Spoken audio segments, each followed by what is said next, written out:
1945. The world lay in ruins, cities crumbled, economies collapsed. Germany and Japan, two former enemies, had been utterly defeated in the most destructive war in human history.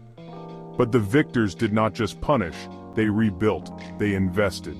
They envisioned a future where enemies became allies. This was the Marshall Plan, a radical reimagining of post-war recovery, led by the United States.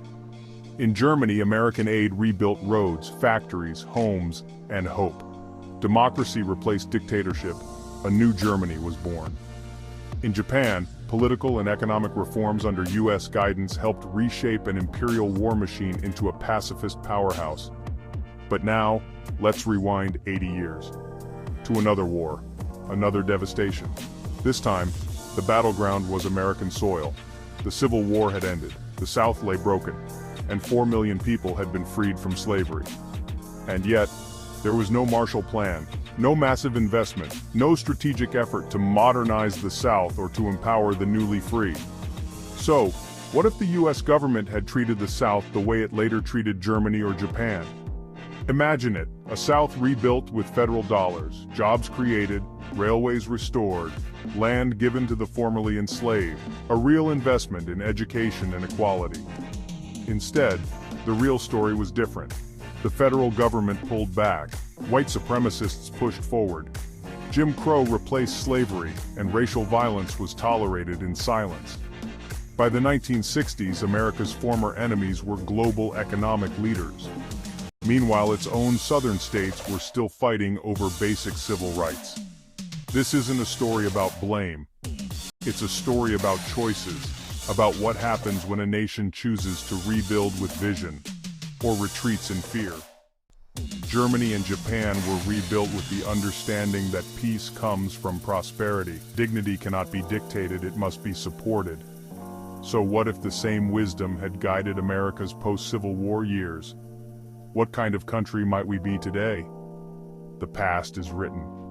But the future, that's still up to us. If we remember the lessons of how we rebuilt our enemies and ask, why didn't we rebuild ourselves the same way?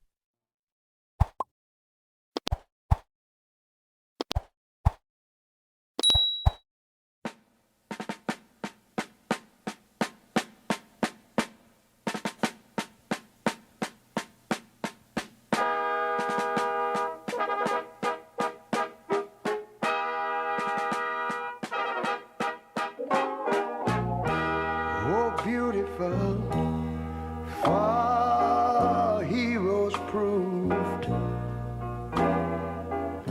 in liberating strife.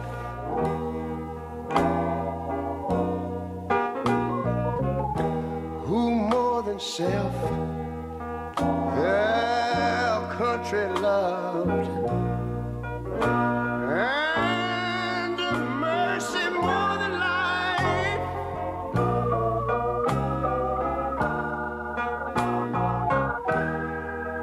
America, America, make God thy gold refined, till all success be nobleness, and ever again divine. And you know, when I was in school, we used to sing it something like this. Listen here. Oh, beautiful, far spacious skies, far amber waves of grain,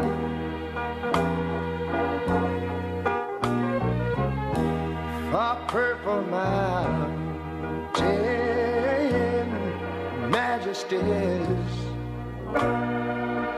over the fruited plain. But now wait a minute, I'm talking about America, sweet America. You know, God done shed his grace on thee.